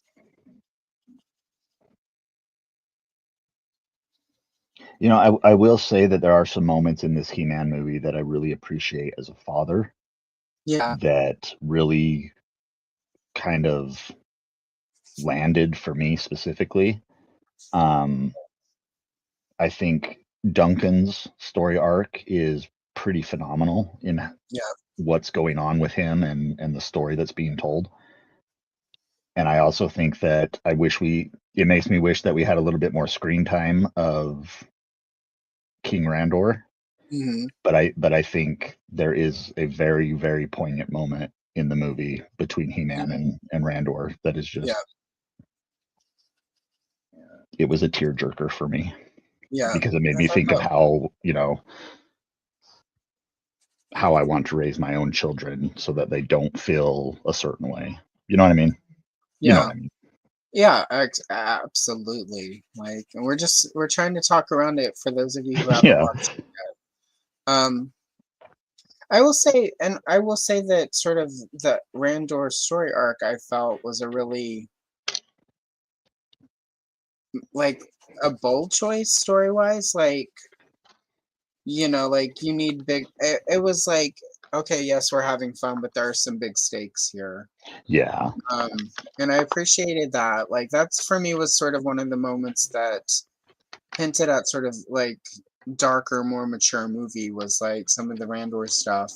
Well, and I think that entire scene specifically where that all goes down is probably the darkest Mm, point of that movie, especially especially for the hero and what he's yeah. specifically doing. Like it's Well, yeah. pretty surprising that they went that hard with it. Yeah. And I think yeah, like I wasn't surprised, obviously, in the fact that I can't believe they did that. Hmm. What a bold choice. I mean, I thought afterwards I was like, yeah, like that's a pretty big thing to do. Um, but it also I think really added to the story. Like that's the one thing when people, like some of the people like, oh, it was a big joke. I'm like, I don't But it think wasn't. so. Like I feel like there was a lot of like serious moments here. The one critique where it's like it's just making fun of us for like collecting toys and not growing up. I'm like, the whole point of this movie is never give up on your dreams and what you believe in. Yeah. Well, there's the Like whole it's thing about with his boss and the HR Mhm. thing, about Yeah, his hobby, whatever, and how he needs to come back to reality and stuff like that. yeah, Like it's yeah, and and at the end of the day, again, why would Mattel tell us to grow up from collecting toys when their goal is to sell more toys? right. Yeah, it just to me it was like you really didn't pay attention to the movie. Like, are you sure you watched it, bro? Or you listen to some weird YouTuber complain about it. Right, and then made a big some YouTuber who didn't get invited to the premiere Yes. when others did, or because you didn't live close enough for Mattel Creations to send you the invite. Hmm. This bunch So, of silly people. yeah, no. If Orca were here, he would say, "Stop being silly," and then And accidentally cast a then spell. drop some eggs on you. Yeah, right. Drop some dragon eggs that smell like poop. What does I that will smell? say, I will say this movie gets a 0 out of 10 for me because of a specific scene that I've already contacted my lawyers about, and I'm seeking damages. Right. Hmm. Right. Adam's boss is the real villain of the movie. Yeah. Well, and Daryl, we hate Daryl. Yeah. Poor Daryl. Hello, Shauna. Excellent. Let me just make sure. Oh, oh, oh. Derek has. Derek and Shauna have entered the Irish accent portion of the day. And Bob the Cat is now Robert Martin. I approve. Happens at our house even without alcohol. You've got 7 cat. We've got 7 cats now. You have to keep it lively. When you get to using your pet's proper Christian names, you're in a good place. Oh yeah, yeah. With Gus, sort of our second oldest now. Whenever he's out of control, it goes from Gus to Augustus. He gets them all. I have a Gus too. Is Gus a cat for you? He's a cat. Yeah, 'Cause my Gus is a dog. yeah. And his No, when I have to be serious with him, it becomes Gustav. yeah. Well, whenever we're being whimsical, it's Gustavio. But yeah, no, he's Augustus, but I started calling him Gus Gus because he's a little bit roly poly, Oh yeah. and he reminded me of the chubby mouse from Cinderella, so the way he would roll around on the floor. I love that. And so now he's mostly Gus, but Augustus when he's being a jerk, and Gustavio, or just Love Bug. He's my little love bug. He's a very affectionate. He was part of a bonded pair, and we lost his sister. Oh, She had their tail is like half breed sounds rude. They're basically mutts, and like their mom was normal, and she bred with a tailless Manx. And Manxes in general have genetic health issues. And okay. then being sort of luckily not inbred made him and his sister less susceptible. But unfortunately, his sister got really sick, and we lost her. And the way I found out that cats actually do mourn was because of that. Because Gus, this has been since 2002, no, 2022. Wow. And Gus I was gonna still say like, that cat's lasting. yeah, no, 2022. He's 7 now. But even about a week ago, it was their we celebrated their gotcha date. He got duck food. We got wet food with duck in it. Oh, fun. And he woke us up in the middle of the night singing like a sad song, running up and down the hall with her favorite toy in his mouth. Oh, So even like 4 years later, he still remembers and still sings to his sister. So anyway, anyone who ever says cats, you know, are horrible and don't care, like, you're full of shit, bro. My cat still misses his sister. So, anyway, that was a side tangent. Anyway, sorry guys, we got deep. Thanks, Shauna. I'm not even drinking, and that's what I do when I drink too much or too little or whatever. I get a couple beers and I get sad. you get real with it. Mm-hmm. I'm the person who would make, the girl that's always crying at the party. I'm the person who would make her cry. I would say a sad story or bring up something. Yeah, it's true. So every pet does have like 17 different names. All right, everyone. The excitement is now that I finished the sky and all the rocks, we can actually color the the main subjects of my page. Had to get that Eternia look, like the purples and. I like it. How's yours going? Mine is pretty basic, but I like it. There's mine. Oh, that looks really good. I like the bright color of merman. Yeah. It's a good merman color. It was appropriate because it was the sea green color. Mm-hmm. Yeah, I use when I'm using the Prismacolors, I have a really dark cobalt and a light aqua, and I use those with a little bit of chartreuse to get that like cardback merman green. Oh yeah. Yeah. It's funny, I've been doing this so long that I can usually look at, especially Motu, and be like, all right, well, if I use this, this, and this, I can almost exactly nail that color.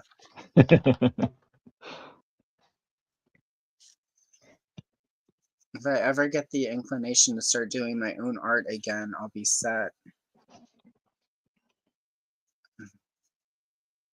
As far as like color choice goes and how to get everything properly blended for the right look.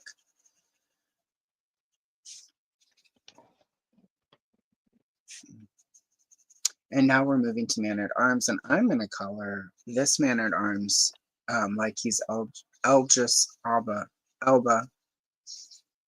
Or as I've taken to calling him Hot Man-at-Arms. He's a handsome fellow. He is a very handsome man. There was rumors a few years ago that he was going to take over as James Bond when Daniel Craig left, and I was like, yes, remember please. that. Yeah, I would have loved that. That would have been fantastic. Yeah. Well, not only is I think he's come out fairly lately and said that's not happening. He was never in talks or something like that. Yeah, I think that was just the internet. Yeah. Interneting because there's a hot British guy, and we need a new James Bond. He was recently knighted though, so that was cool. Yeah, He would be a good James Bond. I think that's why it caught on though, because he has all of the Well, he's sort of very what you dignified. He's very, Mhm. yeah. Very like a lot of charm, a lot of Hmm. charisma, like That's the one thing I wish I would have been able to meet some of the actors when mm, I went to the premiere because I would have oh loved to my meet god, that would have been Idris. so That would have been fun. fantastic. I saw him. I was really close to him. Right. Yeah, So I there are basically no met him. influ We're best friends now. yeah, right? Buddies. Yeah, somebody was asking me about like, because Jay went to the premiere as well. Yeah. And they were asking, like, did Jay get to meet? I'm like, sweetie, the influencers got nowhere near the real actor. Yeah. Like, They please. they keep us away. It doesn't even matter if it's like a influencer who has like 1 million followers and like Hmm. has their own brand where they're making millions of dollars a year. Those influencers don't get anywhere near the actors. There's still a line in Hollywood between the talent and the promoters, if you will. Yeah. It's a And just very curated yeah, experience. but it was really cool to see a lot of people I like know and interact with getting to go. I was really excited you got to go. Like, I was too. That was something I wouldn't have expected. And I just want to be clear, I was never on the level as like Pixel Dan or Jay. Um, right? with Well, I was nobody. To be yeah, fair, right. none of us will No, ever be Pixel Dan. Not even Jay will exactly. ever be on Pixel Dan. I've told him that too in production meetings. It's like Pixel Dan is Pixel Dan. And Pixel Dan has earned Mhm. exactly where he's at. Anytime someone says some shit about Pixel Dan, it's only because they're jealous, because you will never meet a nicer, more Hmm. humble, more Passionate. passionate, like, and also just willing to help. Like, his schedule is a nightmare, right? Because he's so Hmm. busy, and he never quit his day job. Yeah, Um, which is still has amazing. a day job, but like, you can be nobody with like no following, and if you reach out to him and he can make it work, he will show up to your stuff. Like, Yeah. he doesn't. There's no pretense with Pixel Dan. It was really cool because when I was leaving after the movie had ended and I was kind of walking up out of the theater back towards the lobby, uh, he was standing there and I had my suit jacket on and I had my He-Man and Tila figures in my front pocket Yeah, and I made eye contact with Dan and then he pulled out his Fist of Fury He-Man from when he was a kid that he had in his yeah, pocket and we kind of had that little moment of how cool yeah, is this that we're here? And then yeah, I got to chat with him for just a few moments, and he was very, very kind. He yeah. complimented He's he complimented our team at heman.org, which I thought was very sweet, and that was really about it. It was one of those moments where I was like, kind of like, he recognized me and said hello to yeah. me, and that was nice. That was special. Well, It yeah, wasn't anything like, big or groundbreaking, but it was cool. it is cool. Like, he's sort of, like a lot of us who are making YouTube stuff, sort of in especially with Motu related stuff. Like, Pixel Right. Dan was like who most of us started watching for Motu on the Yeah, internet, definitely.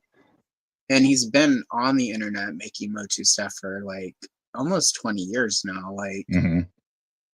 I want to say like his first. I mean, he was making videos before, but like when Right. Classics launched, and I Yeah, I think remember 2000. I remember stumbling across him when he was still doing his pixels to plastic Mhm, kind of content with yeah, video game toys. And I thought, well, yeah, this guy is kind of right up my alley. I like video games and toys. And then yeah, yeah, and then classics came out and I was like, well, this is an easy pivot yeah. I found him to continue watching. during Classics, because like like the internet was really different, Hmm. and it wasn't as easy to know about like sort of classics. And he was doing really good videos about classics, so I was Yeah. like, yeah, this is the guy. And everything since, he's just proven time and time again that like sometimes the internet makes the right people famous. Yes. Like, every so often, it And happens and for. and along those same lines, I think this speaks to the overall kind of fandom of Masters of the Universe, is that most people that I've met in the Motu space are the coolest people you could ever meet. Mm, And that goes to the people making Netflix shows and writing yeah, comic books, and you know what I mean? It's like yeah. sometimes No, it is good to meet your heroes. there are a lot of It's really people neat. who are in Motu in one form or another because the whole concept of the good versus evil that we were taught, even in the original mini comics, there was still good Hmm. versus evil, right? Hmm. Um, some of it really stuck for us, and I think for Yes. some people it did not. And I No, think for it's sure. always really evident who it is and who it isn't. Yeah. And I've gotten really good, and it's gotten easier for me now that I make YouTube stuff because YouTube will send the way YouTube serves things up. And I've just gotten to the point where it's like with Star Wars, anytime they serve up somebody doing one of those, oh, this is why Star Wars sucks now. Yeah. I just don't engage. And Yeah. sometimes it means I have to go and seek out the creators I like. But when I do that, like then I have content to engage with that actually Is leaves me worthwhile. feeling good. Like I feel Yeah. like, especially for a fandom, like I want to watch a video, be it Star Wars, Motu, Strawberry Shortcake, whatever, where at the end of that video I feel entertained, but also like better. Yeah. Well, You know it's what I mean? this, I really learned this lesson back, at the early days of when, Revelation was first announced, Hmm. and we'd been so kind of, void of He-Man content for a while, that it was natural to be like, oh, here's a video about He-Man. I'm going to Yeah, watch it and see what's going on. And then you quickly realize that it was people just talking so much yeah, shit and just being so negative about, not just about what they perceive the show to be, but just as people in general, just disgusting humans. You know what I mean? And it yeah, really does leave you with that sense of feeling miserable yeah, about things, and so I kind of had that wake up moment where I was like, I don't have to watch everything just because it says, yeah, we have information yeah. about He-Man. Well, now, like I learned that quickly. This is the only time I'm going to name check somebody, but I learned that really quickly with Scott Nutlick, where it was like, like some of his videos were really good and informative about Hmm. Motu, especially the classics, like director's cut or whatever he was calling Sure, sure. those. But everything else was just this constant,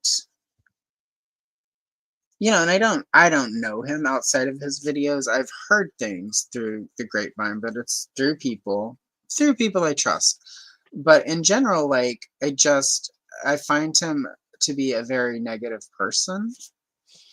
Well, he's a Um, very self-serving person, and if it doesn't benefit him directly, then yeah, like it's that's what not I picked up. worthwhile, or it's failing, kind of a thing. And not only that, like what I've quickly found out was, and this is really, like something I had to learn in researching Masters of the Universe, right?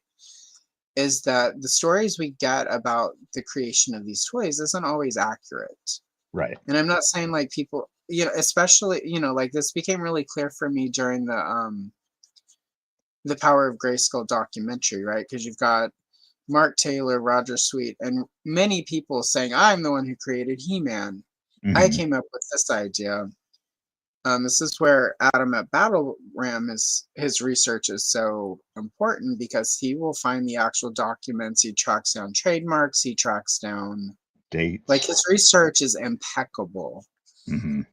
And he's even gone back later and said, well, this is what, based on evidence, we have. And now it's this based on this new information that's come to light. Right. Michael Halpern recently passed. And you And got a all lot those of the materials. documents that we're getting changed the narrative of a bunch of stuff. And, a bunch of She stuff had popped up in 2015 or 16 when Garrett Sanders and his brother did PowerCon panel because they actually went into the Mattel archives and found documentation, right, related to She-Ra and the toy line, and that stuff we never knew about because Mattel, it's not in a corporation like Mattel's, and almost kind of going a little bit back to earlier, it's not in their interest to tell us, like, you know, like Bob, who was this outsourced guy, came up with the idea for Rio Blast or whatever. It wasn't in-house. And we bought the idea, but originally it wasn't ours. We own it now, but it wasn't a Mattel creation. It was somebody else's creation that Mattel bought. And I think it's really important.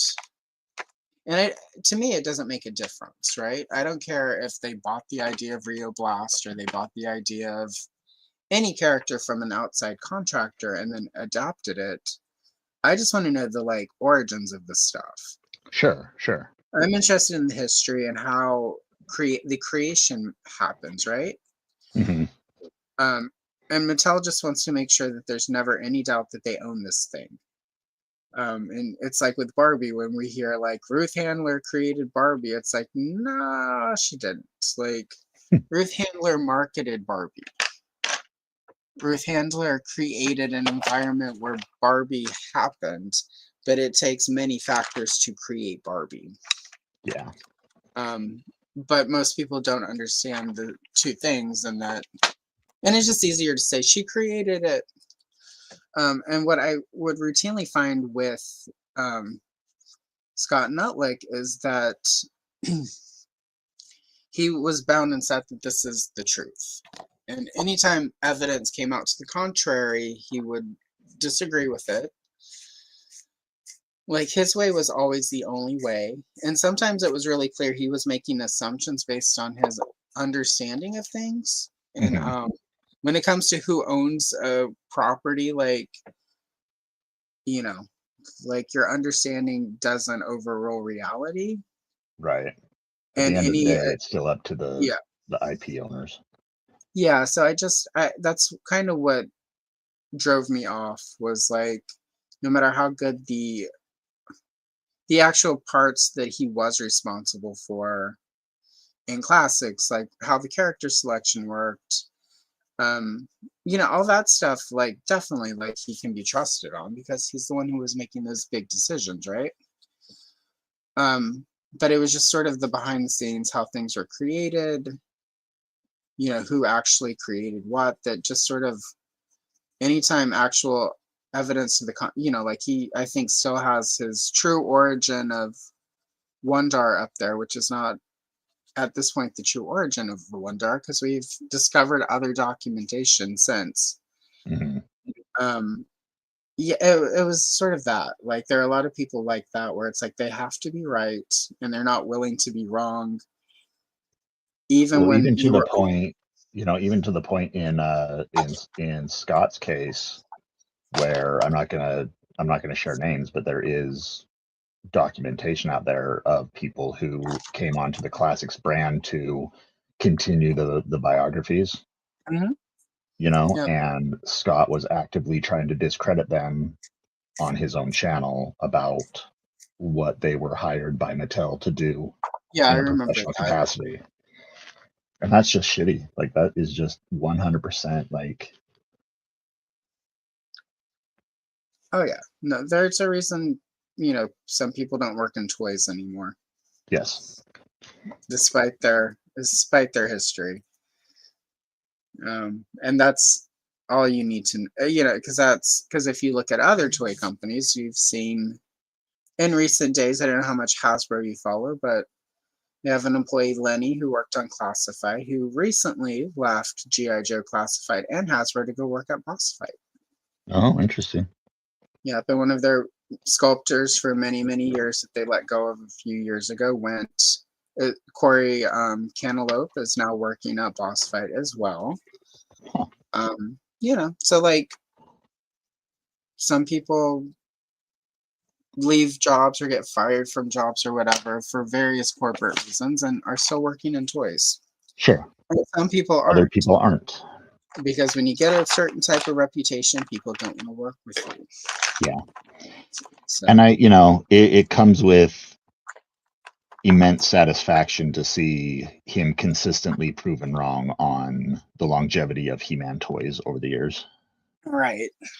Yeah, there's that too. Like, well, it kind of comes down to like the jealous ex-boyfriend, almost like a toxic masculinity. If I can't have you, Mhm. nobody Right. can. So Exactly.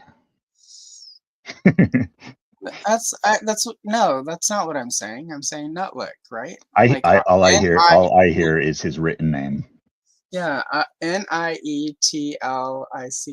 No, C-H. Okay. Whatever. That's what I'm saying, right? That's what I said. Anyway,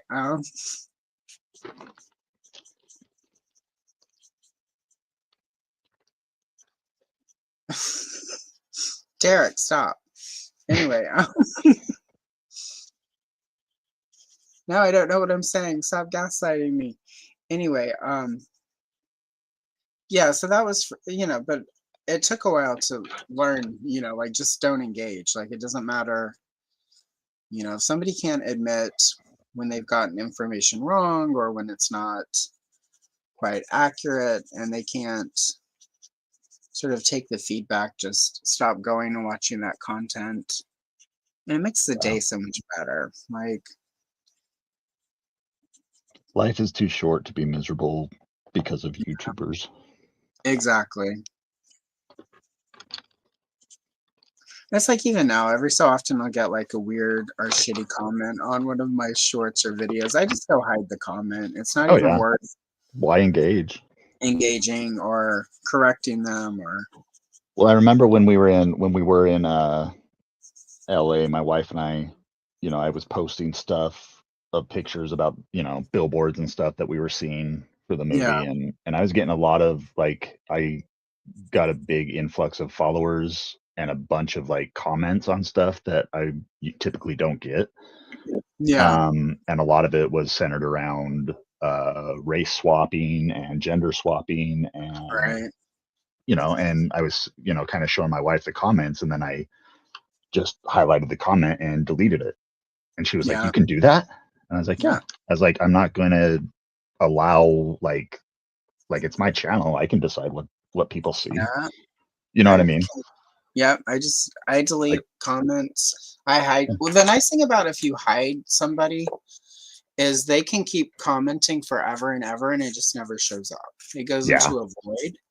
And that they're just pissed off that nobody's playing with them. Yeah, nobody's interacting. They're just going into the void. And it's ironic because every time I hide somebody, I'll get somebody will unsubscribe within like a day or two, and I'm like, yeah, you were just subscribing to be a jerk. Oh no. Yeah, it's interesting, just sort of, or people who will sort of disagree or say something stupid and shitty to try to get that engagement. And it's just like, yeah, I don't know, what's going on in your life that this is acceptable to do. And I'm the kind of person that if somebody makes a comment, I'll typically, give them the benefit of the doubt that they're just misinformed about something, and I'll approach it, well, this is a learning moment, here's the actual information. And then sometimes they continue to be shitty, and you quickly learn it's like, well, you're not interested in actual information, you're just interested in being a dick. You know what I mean? Yeah. And those kind of people out themselves very quickly. So they do. Well, it was in specific to sort of the race swap of Man at Arms or whatever. When that was first announced, somebody was like, "Well, how can he be Tila's dad?" And I'm like, "Well, depending on what history they go with, he isn't her dad." Like that was something that came up at Filmation, and they're like, "No," I'm like, "No, go read the first waves. He was not her dad." And even with the Filmation, it's still an adoptive parent, not a biological. He didn't become a biological relative until it was hinted in 2000X that Fisto might be her dad, and Fisto was his brother. And then didn't Revelation? It's actually Revelation had him as her biological father, and so did the 2012 comics. it's revealed that he is her biological father. It's still less than 20 years of continuity where he actually is her Yeah, dad. it's recent in terms of, yeah. But also, And going back to the 2000 thing, the whole, Fist is Tila's father, that was eventually revealed by writers and Yeah. producers of the show that wasn't the case, that was a red herring, and the ultimate plan was to reveal that Duncan was in fact her father Got it. and was the wounded soldier in that episode that Got it. fell in love with the sorceress. But I think that's the earliest implementation of that idea. And contrary to popular belief, 2000X wasn't as widely accepted by people when it first hit. See, I was there. I remember a lot of people actively disliking it. But it has it has that weird Star Wars prequel thing to it, where it's like suddenly when the sequels come out, the sequel trilogy, all of a sudden the prequel trilogy is the best that Star Wars has ever been. Right. And that's kind of the same that 2000X. Yeah, like it's just funny. Regarded. It's a retrospective. You get that the whole sort of crowd of like it happened with Star Wars too, like when Rey, the Rey thing. Like it's not that we hate women, we loved Princess Leia. I'm like, au contraire, mon frere. As somebody who was there at the time, you guys were shitty. I remember in kindergarten when Star Wars was, brand new, there was no Empire Strikes Back yet. I remember being told by some douchebag boy, like, Star Wars is for boys. Well, there's that famous story of the fan who went multiple times to one of the movies just to create a costume, and people just treating her horribly because she was a girl. Yeah. Like, how quickly they forget when it's convenient to forget. Right. Yeah, but retroactive memory.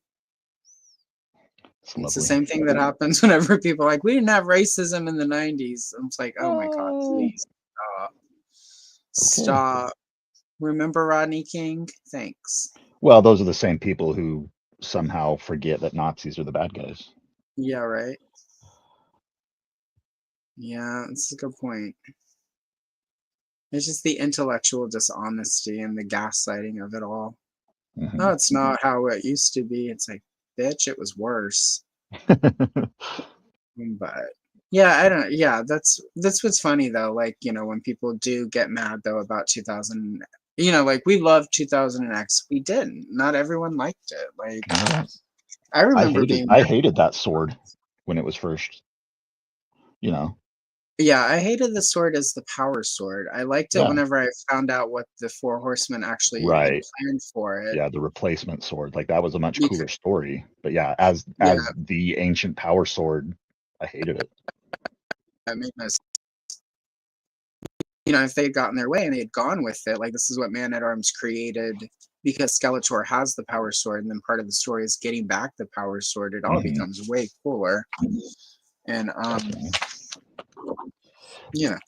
But I think that's just kind of it, the frustration with being a fan of something is you get kind of the newer stuff, going back to Revelation as an example, where people are upset that He-Man is dead and they can't believe that they would kill off the main hero. Right. But it's like, well, if you have some semblance of understanding of the property, it's not the first time He-Man has died. Right. And it won't be the last time. You know what I mean? Like, well, it just that too is just like you clearly don't. I mean, like it was really. I mean, it was shocking in the moment, right? Oh my God, he's dead. Sure. But it was only shocking in the moment before you're like, oh well, when he comes back, like there's this whole quest to bring him back at that point. Yeah. Like, and it serves the bigger purpose of showing, well, this is why He-Man is necessary to this world. They make a point, the universe is literally dying because he's gone and the power's gone. Yeah, I just, But Tila got a haircut, so we're angry. Tila got a haircut and she's mad at men for lying to her. I had Mhm. the biggest argument with somebody on a Discord server where he was like, "There's no way. That's not how Tila would react." That's You know, except for all the she would times have she did just react that crawled. way. She would have understood. I'm like, "Do you remember how bitchy she could be in Filmation? Like Mhm. how at times like she was so dismissive to Adam and treated him like he was just a weakling and like not good enough while she was, like clearly in love with He-Man, right?" Yeah, And absolutely. so you're telling me that this woman who has dismissed Adam and always been mad that Adam wasn't more heroic tells him that to his face in Filmation. Right. Then finds out the whole time not only was he He-Man, but he was lying to her. She who has to protect him. She has had to protect him, finger quote, protect him multiple times from evil, only for him to sneak off, scare the shit out of her, Mhm. and so he could go become He-Man. And then to find out your dad lied to you. Everyone, Orko lied to you. Orko was trusted. Orko who can't like not drop eggs on your head in a spell when it goes awry. Not Right. only that, they all know your mom is the sorceress of Grayskull and have lied to you your whole life about who your mom is. We don't know who your And, mom is. and have actively wiped your memory on multiple occasions Yeah, right. But when she when would you have figured things out. she would have understood. It ruins her character to make her angry like that. I'm like, I don't have quite that elaborate of a backstory, but there were some things my family lied to me about. I moved across the country, guys. I went no Yeah. contact with my family for many years before we called it no contact. Like, but to have him like, that's not how she would react. I'm like, that's how people react. Like, Yeah. That's a normal. There's a reason why anger is part of the 5 stages of grief. You know what I yeah, mean? like, yeah. And And it just, it's just not the anger. It's not just being angry about being lied to. It's being angry about trying to deal with the fact that you just watched the person you love die in front of you while simultaneously finding out it was also your best friend. yeah, your best friend. And everyone's been lying to you the whole time. Like, it's a lot. And I think, and to me, the irony of it is the same people who complain about that are the same ones who complain when, like it's not made for kids anymore. Like, here we are trying to give Tila, like, and He-Man, like an adult storyline. That's a very adult storyline. That's a very, Hmm. like, Well, like, it's the idea that this is for the fans that grew up with it. yeah, With the expectation that we can understand a kind of a darker storyline. yeah. Spoiler alert: we can't apparently. Apparently not. Apparently it's above us. But I liked both of those series. Well, you and I know that. We've talked about that Yeah, on yeah, previous streams. Like and I really and I, loved it. yeah, and I'm not going to begrudge anybody if they don't like it, but don't Well, yeah, lie about it. again, like you don't have to like it because not everyone has to like everything. For me, it was the dishonesty and the Exactly, I don't like it, so therefore you can't like it. Also, if I don't like it, it exactly. must be bad, which is Yeah, just not and how it works. real fans don't like it. Real fans don't like it. And I've heard some, substantial people say that before, and I'm just like, well, that's why I don't subscribe to you anymore. Um, because and again, when they're like, that's not the canon, I'm like, again, which canon do you mean? Because Masters of the Universe, even when we were kids, had 30 different mini comic year one, mini comic year two, Filmation, mini comics after Filmation that sometimes adapted episodes with different characters. Like the Golden Books had a different continuity at different times. Hmm. Like there was even when we were kid. Like why is Tila wear snake armor? Yeah, We know now, like because they combined two characters. But as a kid, there was no clarification of that. right. And like there are Golden Books that have Tila constantly wearing the armor with no explanation as to why she's dressed like a snake. With the bird sorceress, like some of those books have Filmation style outfits and some of them have toy accurate looks. It's like there's no consistency to the canon. You just have to enjoy it and make your own. And again, they didn't care because that was the point. You were supposed to take the toys, use your imagination, and create your own stories. Right. So it's a fascinating thing. yeah. It's like I've had people tell me about, and this kind of goes back to Star Wars, but Star Wars and Motu for me were sort of, like as Star Wars was winding down, Motu was winding up, and then She-Ra hit, and then once She-Ra hit, it was just, that was my life. Like the last action figure I bought as a kid was Natasha. It was like my last actual toy that I bought before I was too old for toys. So like my my last real toy was a She-Ra figure, and so so for me it's in this really interesting place where it's like, but for me so much of it was headcanon. Like it was just I could make up whatever the story was. The cartoons sometimes gave me ideas, but the cartoons were never the end all or be all. Even as a kid, there was stuff I didn't care for, and I just. Well, and especially if you're watching them, you're not going to be watching them in the intended order that you're supposed to watch them. Yeah, and it's like you know what I mean. Like when there's going to be gaps. People would say with Star Wars, where it's like I could only play with it in a way that like the movies. So like Star Wars was boring to me because like I couldn't just play the movie over and over. And for me, that was never a problem. I was always able to make up a story. I mean, I realize maybe now not everyone has as good of an imagination as I did as a kid, or probably even now. But it's sort of that kind of bugs me as an adult, even when I hear people like, well, you have to play the movie and it was boring. It's like, I'm sorry, you didn't have an imagination that way, and you use your figures just to reenact movies and cartoons. Like, but that's not. Yeah. Well, it's definitely kind of not. Oh, sorry. I was just gonna say it's kind of a similar like thing that's happening. I don't know if you're like a Resident Evil fan or anything like that, but yeah, I was on the I love Resident Evil, and there's a new movie coming out, and people are up in arms that it's not a direct adaptation of one of the video games. Oh my god, that makes it somehow not Resident Evil, and it's just kind of that thing. It's like where, well, if I want that specific story, I can replay the game that I've played 20 times before. You know what I mean? Yeah, I want a new story.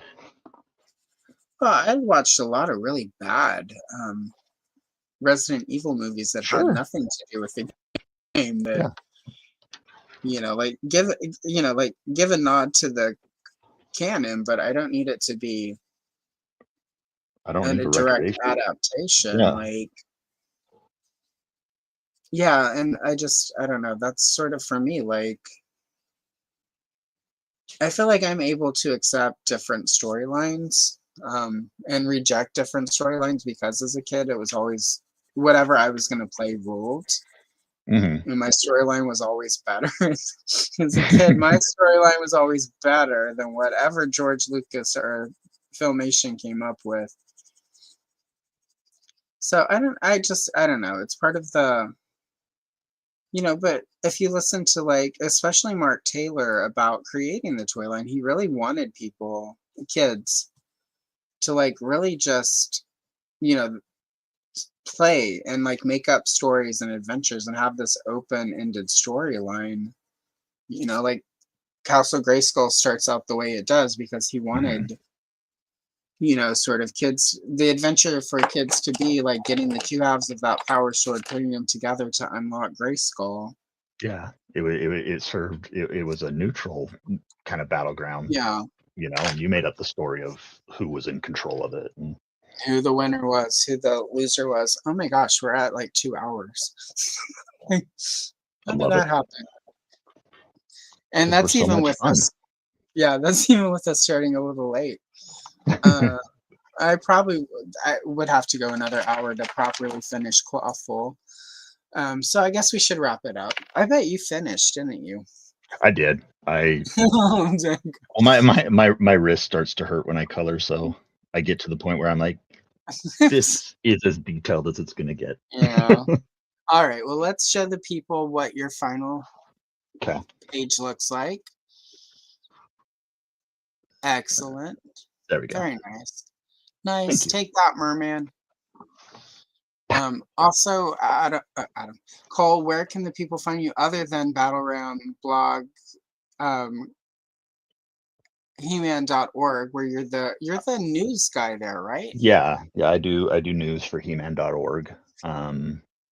So I want to plug He-Man.org just really briefly here, because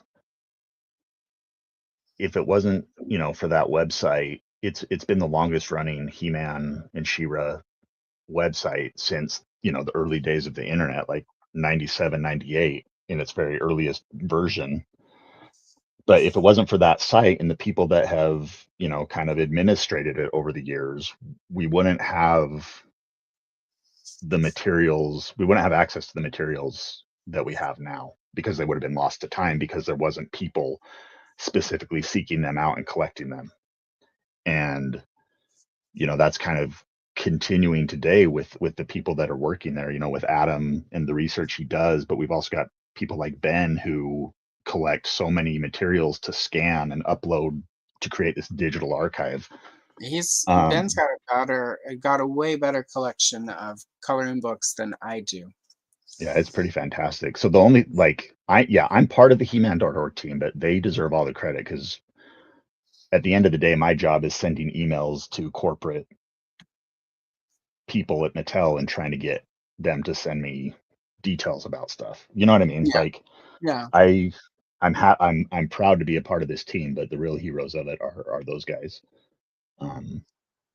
So that's my plug for He-Man.org. Excellent. I guess as for me, my main thing is I have a YouTube channel called Dad at Arms, and that's where I have spent the past few years interviewing people associated with Masters of the Universe, whether they be fans or people who have worked professionally on the brand in some capacity. And I feel proud of, the work that I've been able to do with that, because I feel like I've added to this idea of preserving the history of the brand by getting the stories behind the creation of some of the newer Masters of the Universe stuff. So Dad at Arms on YouTube, and I also have social accounts too that you can find under that name. So and that's about I it. dropped the link to your channel in the chat. And Thank you. just for people who aren't subscribed yet, you should go and subscribe. But also, you currently have put up within the last week or so an interview with Clayton Grover, who did the Beastman stunts. Mm-hmm. And then also James Unsworth, who is the motion capture actor for Beastman. Yes.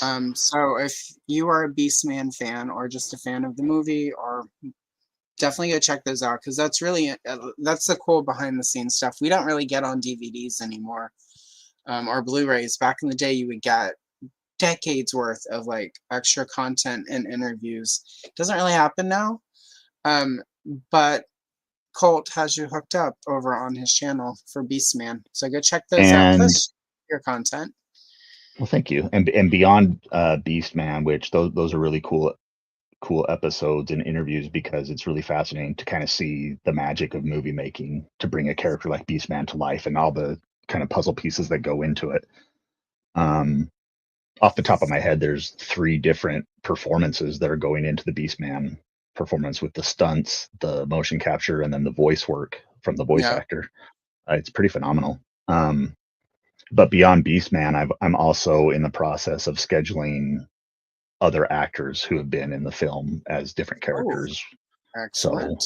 So no promises yet, but that seems to be shaping up to happen sometime in the near future. So I'm particularly proud of that, with the ultimate goal of hopefully getting to meet my He-Man hero in the flesh in some capacity. That would be cool. Yeah. So anyway, that's about it. Anyway, that's what you should. So make sure you're following Colt and subscribed and watching his content. And he's got years of content. If you liked Revolutions, you also have really good interviews. Let me find it really quick with Ted Biaselli. Mm-hmm. And then for those of us who are into the history and whatnot, Penny Dreadful, and Josh Guy. Yeah, who are fantastic people. Yeah. And then Robert Carlson, who is also involved with the mini comics. So I'm just scrolling back through everything I've watched. So there's a lot of really good Masters of the Universe creators on Colt's channel that he talks to. So go check that all out. If you like Motu, you will love what Colt does. Because like most of us, I think Colt probably loves Motu a little bit more than I do. I'm okay with that. And yes, we are wanting to try to get Colt on another cavalcade. So I'm all in. I'll make it work. Like it's always making the scheduling stuff happen with three hosts, myself and the other two, and then our guest. And really quickly, let's see what I got coming up. There are a ton of shorts, as always. And tomorrow I'm dropping a vintage flip through of Big Top Pee Wee coloring book from 1988. And then Friday there is a Color and Chill Empire Strikes Back Snowspeeder Crash. I've got scans of the 1985 Power of the Force 2 indoor planetary map, which was what Kenner replaced the booklets with for the ephemera nerds. And then next week, live, I'll be here with Andrew of Gady's Toys, and we're going to take my one break from Motu Livestream coloring this month, and we're going to do some Bionic 6 from the 80s. So it's awesome. We will see you all in the next one. Thank you again, Colt. Yeah. And as always, we're gonna leave you today with the burning question that Phoebe Cates has had since 1984, and I've also. I haven't made up my mind yet. Incidentally,